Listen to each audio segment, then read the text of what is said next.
ইসলামী এই জালিম এই ফ্যাসিস্ট যা অত্যাচার করেছে, যা নির্যাতন করেছে, যা জুলুম করেছে, ফিরে আসার সুযোগ আমি দেখিনি।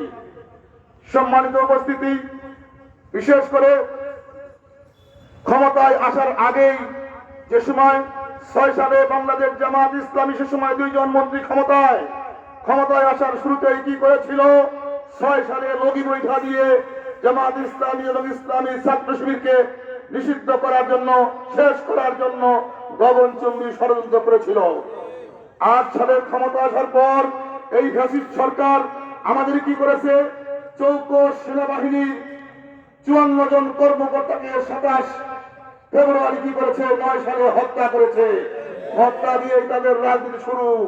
সম্মানিত উপস্থিতি, 10 সালে আল্লামা সাইদি, মৌলানা মতিউর রহমান নিজামী, আলী আহসান মোহাম্মদ মুজাহিদকে গ্রেপ্তারের মাধ্যমে ইসলামী রাজনীতির বিরুদ্ধে গভীর ষড়যন্ত্রে লিপ্ত হয়।